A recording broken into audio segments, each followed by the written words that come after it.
Turn the machine on down here lower right. Light comes on.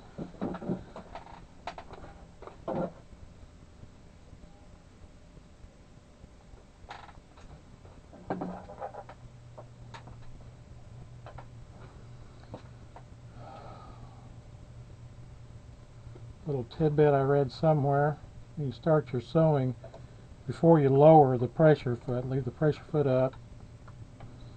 Your threads are hanging out in the back there, out of the way. You make sure the hand wheel is in the operating position. Turn it forward and take the needle down into the cloth. Then lower the foot. The machines, I think this probably works the same way as the other ones. When you lower the pressure foot, that's when it closes the tensioner in here. So by leaving that pressure foot up before you put the needle in it, the tension's off the thread and lets the thread go real smooth down into the material. And lower your pressure foot. This is a reverse switch. It's recommended in the books, so I do it. May work without. Well, I've done it occasionally without doing it. But what it does is it helps make sure the start of the thread is locked in good. So you push it down and sew a few stitches backwards with it. You can also go a few stitches forward, then go back, then come back on it if you want to.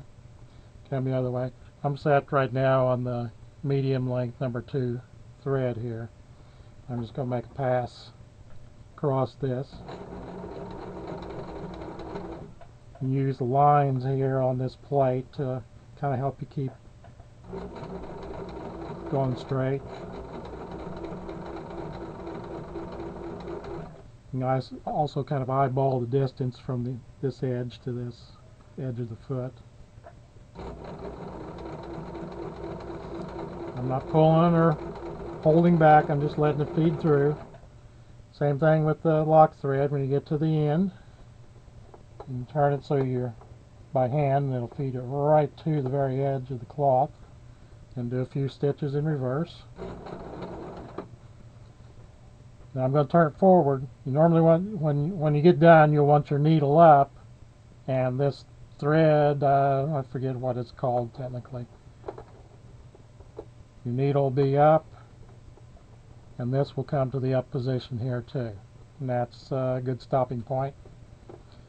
Raise your pressure foot, which also loosens the tension.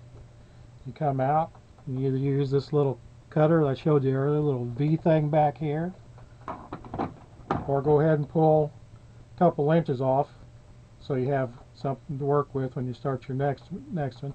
Cut it with your scissors, like say this V thing here. That's pretty handy. You don't have to stop and pick up your scissors when you're using, if you use that on it.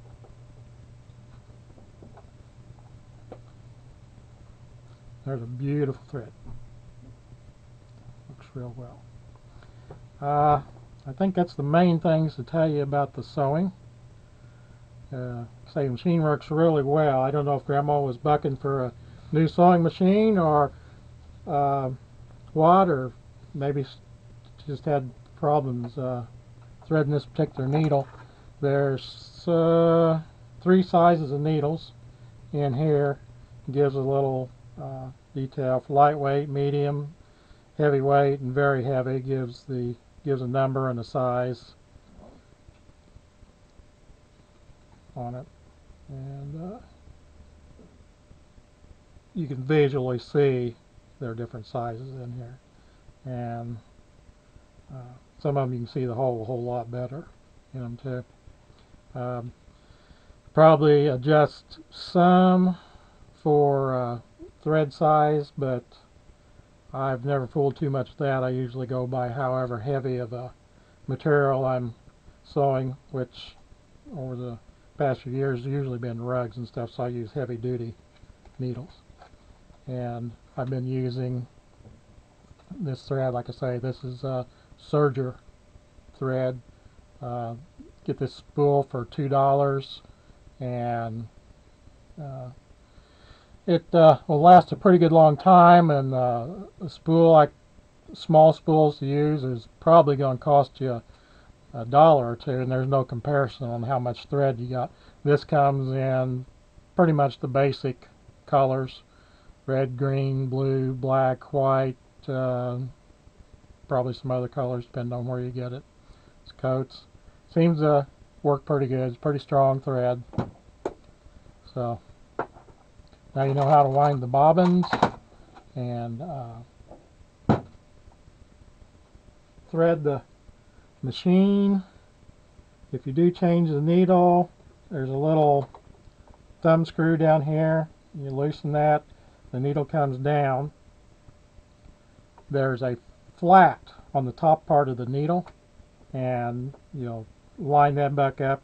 Watch when you take it out which I think it'll only go in one way, but anyway, watch when you take it out, put it back in the same. And also you can tell, because as I told you before, there's a groove on one side of the needle. You can put your fingernail in, you can feel the groove there, and that groove comes towards the front of the machine, and I hope you remember which way it goes in. And hopefully that should get you started. Bye.